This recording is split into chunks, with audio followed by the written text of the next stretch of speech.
প্রাণী বসবাস করত, নাম হলো সিমর্গ। এই প্রাণীটার প্রতিদিনের খাদ্য তালিকা 40টা মোটা তাজা হাতি। বাদ দেন, ঢাকায় যান চিড়িয়াখানায়, ওখানে বাঘের খানা কত? বাঘের প্রতিদিনের খাদ্য তালিকায় লেখা 17 কেজি গোশত প্রতিদিন একটা বাঘের খাদ্য। আপনাকে এই থানায় কেউ পারবে 3 বেলায় 17 কেজি গোশত মারতে পারবে? না পারলেও কয় হুজুর ধাক্কা ধাক্কিটা চলে খাওয়ার জন্য। ডাক্তার বলছে মিষ্টি খাবি না, হারাম মরবি। হে সবে বরাতে মসজিদে গেছে মিষ্টি খাওয়ার জন্য, খাইতেই হবে। ডাক্তারের মানা নাই, আবার বাচ্চা একটা লগে লয়ে গেছে। নিছো ভালো কথা, তোমার বন্টনে একটা প্যাকেট, সে বাচ্চাটাও নিছে, এবার ফাঁক দিয়ে আর একটা প্যাকেটের জন্য হাত দিছে। আরেকজনে পিছন দিয়ে দেখে যে আমি একটাই ভাইনো, 2টা নেওয়ার পরে আরেকটা টানে, ওর হাতেরটা ধরে টান দিছে, লাগছে দুইজনে কিলাকিলিতে প্যাকেট সব পায়ের তলে ভর্তা। শেষ পর্যন্ত চাইয়ে দেখে এই কিলাকিলির মধ্যে মসজিদে কেউ নাই, ওরা 2জন ছাড়া। মসজিদ থেকে বাইরে রাখা মিষ্টিও গেছে, জিন্দেগি বরবাদ, এই মসজিদে আমুনা, মিষ্টির প্যাকেট ঠিক মতো পাইলাম না কেন? এর নাম নফসে খাওয়ামা। নফস 3 প্রকার, আর বাঙালির একটা নফস বেশি আছে, এটার নাম খাওয়ামা। এটা শুধু খানা চায়। আর এমনি আল্লাহর ভাষায়, ইসলামের পরিভাষায় নফস 3 প্রকার: আম্মারা, লাওয়ামা, মুতমাইন্না। আর বাঙালির আর একটা বেশি, আল্লাহ হেদায়াত দান করুন। একজনে বলে রাস্তা দিয়ে রওনা হয়েছে, তো আর এক ভদ্রলোক আল্লাহ ভক্ত, সে মেহমান ছাড়া খানা খায় না। তা আজকে আরে পাইয়া লাইছে, ভাই মেহমান আনলেই বরকত, ঘরে আসলেই বরকত, রসুলের হাদিস। এখন সেই সময়ের খাদ্য বড় প্রধান রুটি। মেহমান আসছে তো একটু গোশতের আয়োজন করি, তো রুটি আইনে দিয়া গোশত আনিয়ে দেখে যে রুটি খাইয়া লাইছে মাঝখানে। কি করবো, ওদিকে রুটি বাজতে দেরি, গোশত আনতে দেরি, বা গোশত দিয়ে আবার রুটি আনতে গেছে, রুটি বানাইয়া রেডি করে পদ দিয়ে আর ফেরত আইয়েন না। গরতা ওয়াকুল মিকুনিহার সবহশানম মিরাসানাদ রিজকে তু আজলামাকা। কত রাত ঘুম মারলেন? আল্লাহর দিনের জন্য একটু ঘুম কমাবেন, একটু কম ঘুম হবে। এতটুকু ধৈর্য হচ্ছে না, আমিও ছেড়ে দিব, অনেক দূরে যেতে হবে, আর 10 মিনিটে আমি শেষ করবো ইনশাআল্লাহ। ধৈর্য হবে না আগেই দোয়া করে দিব? আলোচনা করলে আমার আরো অনেক আলোচনা আছে শুধু আয়াতের উপর।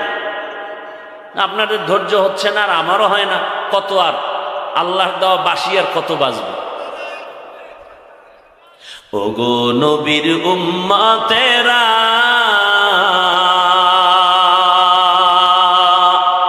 হয়ে আজি দিশাহারা, কোরআন হাদিসের চলো যখন যাহা চায় মনে, নবী বিনে কে তারাবে পুলসিরাত মিজানে, নবী বিনে কে তারাবে পুলসিরাত মিজানে। উম্মতের কান্ডারি নবী,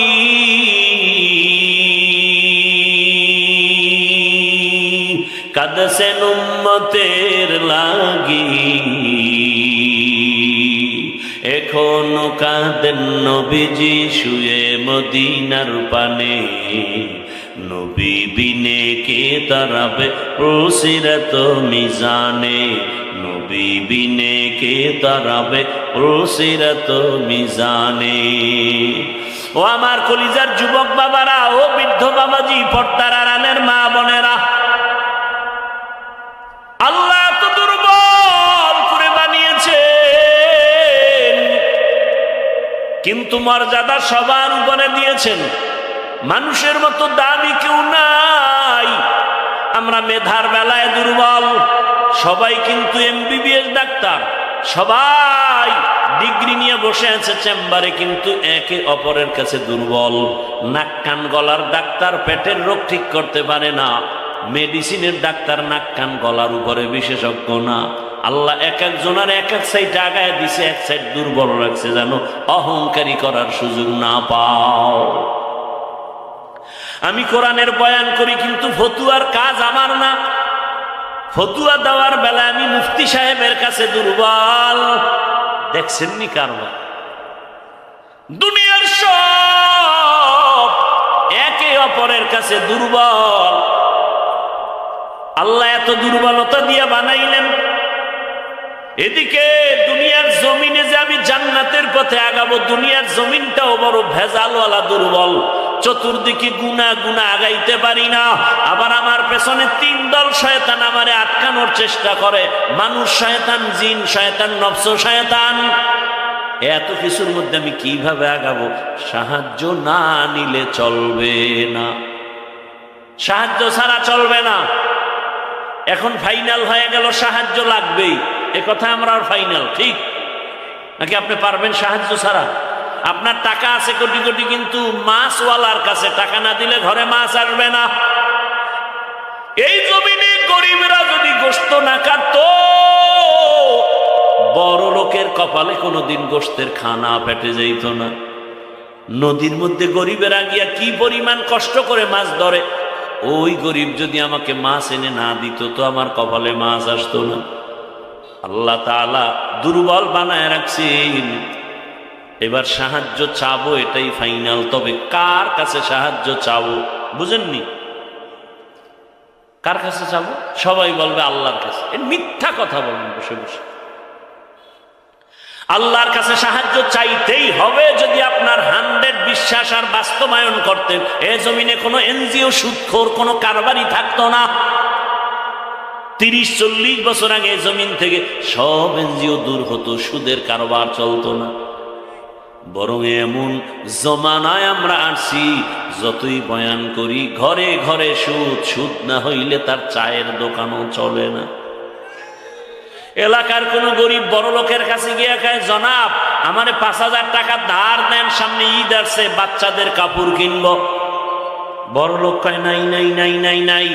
কানে কানে গিয়া কয়, সুদে দিবেননি? কয় 1 লাখের বেশি লাগলেও দিব।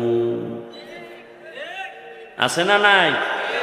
5000 টাকা ধার দেয় না, সুদের টাকা লাগাইতে হাজারো লাখো টাকা দিতে চায়। কোন জমানায় আসছি, বাঁচতে চাইলেও পারি না। এবার ভালো করে বুঝেন, বিবেক দিয়ে একটু সমাধান করেন। সাহায্য চাওয়ার জন্য এমন একজনকে নির্বাচন করবেন যার কাছে 3টা দুর্বলতা নাই। তার কাছে চাইবেন, কসম আল্লাহ, চাওয়া মাত্রই পাবেন। তবে 3 দুর্বলতা তার মধ্যে থাকলে পাবেন না, না থাকলে চাইলেই পাবেন। 1 নাম্বার দুর্বলতা, যার স্বার্থ নাই।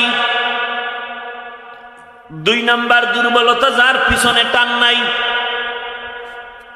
3 নাম্বার দুর্বলতা, যার অভাব নাই। এবার খেয়াল করেন, এই 3টা দুর্বলতা নাই এমন কোন মানুষ আসেনি? ভালো করে খেয়াল করেন, দুনিয়াতে একজন মানুষও পাবেন না যার পেছনে টান নাই। আমি যতই আগাইতে চাই, আমার বউ কয়ে দাও, স্ত্রী কয়ে দাও, মাইয়া বলা কয়ে দাও, মায়ে কয়ে দাও, বাবায় কয়ে দাও, যত সামনে আগাতে চাই পিছনে টানে।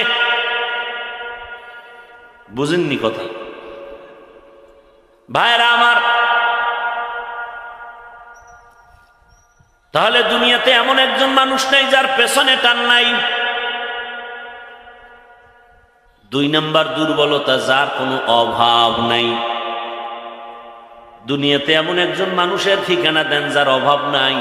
একজনে কামগো পীর সাহেবদের কোনো অভাব নেই। দুনিয়াতে কে অভাবী না? যার যত টাকা তার অভাব তত বড়। রিক্সা ড্রাইভারের 100 টাকায় অভাব শেষ, লক্ষ টাকার মালিকের লাখ টাকায় অভাব শেষ হয় না। এক কথায়, দুনিয়াতে এমন একটা মানুষ নাই যার অভাব নাই। দুনিয়াতে এমন একজন মানুষ নাই যার পেছনে টান নাই। কয় দুর্বলতা গেল? ঘুমাইতেছেন না? আর একটা আছে যার স্বার্থ নেই। দুনিয়াতে এমন একজন লোক বের করেন যার স্বার্থ নাই। বের করতে পারবেন? আমি 2 জন পাইছিলাম, কিন্তু সন্দেহ ঢুকে গেছে। 2 জন পেয়েছিলাম, এক আমার মা আর বাবা। এদের স্বার্থ নাই, কিন্তু সোনার বাংলায় তাকায় দেখলাম স্বার্থের আঘাতে মা বাবা সন্তানের জবাই করেছে। স্বার্থের আঘাতে সন্তান মা বাবাকে জবাই করে। এই অল্প বয়সে সোনার বাংলায় কি না দেখলাম। বাবা তার আপন মেয়েটাকে হোটেলের মধ্যে ঢুকাইয়া বলে, আজকের রাতের জন্য তুই আমার কাছে স্ত্রীর সমান। আরো জোরে বলো। এই জন্যই তো বলেছি আল্লাহর কসম, ইসলাম ছাড়া এ জমিনে কোনদিন শান্তি কেউ দিতে পারবে না।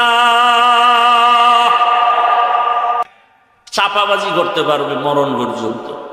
শান্তির ঠিকানার নাম ইসলাম। ইসলাম ছাড়া কোনদিন জমিনে শান্তি আসবে না। চাপাবাজি চলবে, শুধু চাপাবাজি।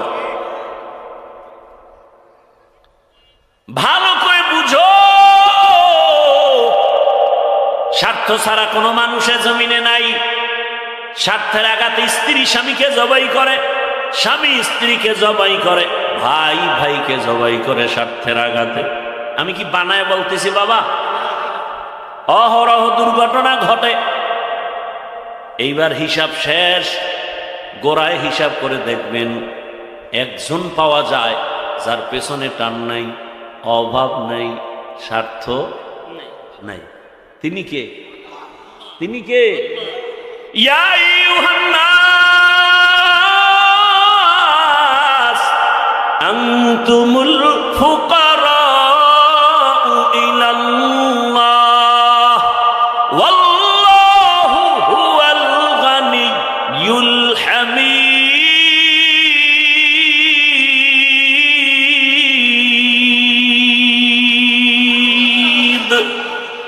गर तवक्कुल मीकुनिहार सबोशान मीरसानत रिस्क तू अजलामका। স্বার্থ নাই। আল্লাহ কয়, দুনিয়ার মানুষ তোরা সবাই ফকির, আমি আল্লাহ একা ধনী। তবে আমি শুধু ধনী না, আমি প্রশংসিত ধনী। দুনিয়ার ধনীদের বদনাম আছে না নাই?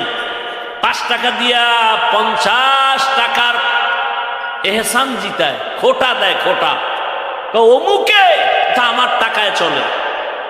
আল্লাহ কয়, আমি এহসান করি কিন্তু এর বিষয় কোনো খোটা দেই না। বরং আমি আল্লাহ এমন কোন রাত নাই আমি আমার বান্দাকে দেওয়ার জন্য দরজা খুলি না। অতি গভীর হয় রজনী যখন, নীরবে প্রভুর নাম জপিও তখন। প্রভুর করুণা যদি পাইবারে চাও, গভীর রাতে উঠে প্রভুর গুণগান গাও। ও আমার যুবক বাবারা, আমার আল্লাহ প্রতি রাত প্রথম আসমানে আসেন নেওয়ার জন্য না দেওয়ার জন্য? বলেন বলেন। কাকে দিবেন? বান্দাকে। বান্দাকে দেওয়ার জন্য আসেন। কখন আসেন? শেষ রাতে। কোন দিন? প্রতিদিন আসেন দেওয়ার জন্য। তোমার যদি লাগতো তুমি কেন ঘুমাও? আল্লাহ তাআলা বলে, আমি বান্দারে এত আদর করে বানাইছি, আমার বান্দার কি প্রয়োজন আমি আল্লাহ পাঠাবার আগে সব দিলাম। আমার বান্দা বান্দির পানির দরকার, আগে দিছি ফ্রি। আমার বান্দা বান্দির আলোর দরকার, ফ্রি সূর্য দিয়ে দিলাম। বান্দার বাতাসের প্রয়োজন, সব দিয়ে দিলাম। আবারও প্রতি রাতে আমি আসি। আলা মিন মুস্তাগফিরিন ফাগফিরালা, আলা মিন মুস্তারজিকিন ফারজুকা। রে রাতে কে গুনাহ করছো ক্ষমা চা গোপনে গোপনে, কারণ আসমান নীরব, জমিন নীরব। গাছের পাখিরাও ঘুমায়, নদীর মাছও ঘুমায়, ঘরের তোর মা বোন সবাই ঘুমায়। এখন রাস্তা ক্লিয়ার, কেউ শুনবে না। গোপনে সুন্দর করে ওযু বানাইয়া যায় নামাজ বিছাইয়া কলিজা ভরে যদি ডাক দাও, ইয়া আল্লাহ, আমি আল্লাহ তো তোর মোহাব্বতের জন্যই প্রথম আসমানে তাজাল্লি দিয়ে দিলাম। চাইতে দেরি আমি আল্লাহ তোকে দিতেও দেরি করব না। কত গভীর রাতে আল্লাহর নবী বলেন, আমি রাতের বেলা ঘুমাইয়ে গেলাম এশার নামাজ পড়ে, হঠাৎ আমার কাঁচা ঘুমের মধ্যে কান্নার আওয়াজ আসতেছে, আমার কানের মধ্যে ঘুম ভেঙে গেল। এই রাতে কে কাঁদে আর আমার ঘুম ভাঙলো? নবী বলেন, আমি উঠলাম, নজর করে দেখলাম আমার মাথার পিছনেই তো মসজিদে নববী। আমি দেখি ওখানে একজন আল্লাহর বান্দা রাতের গভীরে নামাজে দাঁড়ায় দাঁড়ায় কান্না করে। আমি দরজার কিনারায় অপেক্ষা করি, নামাজ শেষ। আমি ভাবতেছি মনে হয় অন্য কেউ, তাকায় দেখি না না, জান্নাতের 1 নাম্বার সাহাবী আবু বকর নামাজে দাঁড়ায় গভীর রাতে কান্না করে। আমি আবু বকরকে দেখলাম, আবু বকর আমারে দেইখা চমকে উঠলেন, ইয়া রাসূলুল্লাহ, এ গভীর রাত আপনি কি ঘুমান নাই? বলে তোমার কান্নায় ঘুম ভেঙ্গে গেল। ও আবু বকর, তুমি কাঁদলা কেন? আবু বকর বলেন, ইয়া রাসূলুল্লাহ, মালিকের আদালতে কেমনে দাঁড়ায় হিসাব দিব সেই ভয়ে কান্না করতেছিলাম। আমার আল্লাহর আদালতে কেমনে দাঁড়াবো? নবী বলেন, কেন? আপনার তো জান্নাতের টিকিট রেডি, দর্জনার প্রথম আপনি। আবু বকর বলেন, ইয়া রাসূলুল্লাহ, আরে আমি আবু বকরের থেকে টিকিটের পাওয়ার তো নবীদেরটার বেশি, কিন্তু আপনিই তো বয়ান করেছেন হাসরের ময়দানটা ভয়ঙ্কর হবে, জমিনটা পুরা জমিন হবে হাসরের মাঠ, সূর্যটা নিচে চলে আসবে, সূর্যের গরম, মাটির জমিন তামা হয়ে যাবে, ওদিকে জাহান্নামের চিৎকারের আওয়াজ, জাহান্নাম চিল্লায় বলবে, হে মালিক, বেনামাজি গুলো কই? গুনাহগার গুলো আমার পেটের মধ্যে দাও, আমার পেটের মধ্যে ক্ষুধা। নবী আপনিই তো ভয়ঙ্কর হালাতের কথা বলছেন, জাহান্নামের চিৎকারে হাসরের ময়দানটা থরথর করে কেঁপে উঠবে। এমনকি আমার আল্লাহ রাগ হয়ে আওয়াজ দিবেন, লিমানিল মুলকুল ইয়াউম লিল্লাহিল ওয়াহিদিল কাহ্হার। এত কঠিন আওয়াজ হবে, হাসরের ময়দানটা থরথর করে কাঁপতে থাকবে। ও নবী আপনিই বয়ান করেছেন, এত কঠিন হালাত, নারী আর পুরুষ সব উলঙ্গ দাঁড়াবে হাসরের মাঠে। আম্মা জান আয়েশা বলেন, নবী মানুষ কি লজ্জা পাবে না? কয়, ওরে আয়েশা জানো না, এমন ভয়ঙ্কর হালাত হবে, একজনের দিকে আর একজন তাকাবারও হুঁশ হবে না। এমন কঠিন অবস্থায় আল্লাহর নবীরা পর্যন্ত কান্না শুরু করবেন। আদম নবী কান্না করবেন, ঈসা নবী কান্না করবেন, ইব্রাহিম নবীর কান্না, মুসা নবীর কান্না, দাউদ পয়গম্বরের কান্না, নূহ পয়গম্বরের কান্না চলবে। নিজের উপায় নাই, কি উপায় হবে সেই চিন্তা, উম্মতের চিন্তা নাই। ইয়া রাসূলুল্লাহ, এক পর্যায়ে আল্লাহ আবার একটা কঠিন আওয়াজ দিবেন, ওয়ামতাজুল ইয়াউমা আইয়ুহাল মুজরিমুন। আওয়াজ দিয়ে বলবেন, ও গুনাহগারেরা, ও বেনামাজিরা, ও বেপরদাওয়ালারা, যারা কোরআন হাদিস মানো নাই, আলেম ওলামা মানো নাই, নবী রাসূল মানো নাই, আজকে আমার নেককারদের থেকে তোরা আলাদা হইয়া যা, নেককারদের থেকে আলাদা হ। গুনাহগারেরা ভয়ে আলাদা হবে না। আল্লাহ বলবে, আমি কুদরতি ভাবে বাছুনি দিব, বাঁচতে গিয়া যখন ধরে ফেলবো, ওই গুনাহগার গুলো বাতাসের মতো উড়িয়া উড়িয়া জাহান্নামের রাস্তায় পড়বে। আর আল্লাহ বলবেন, ও আমার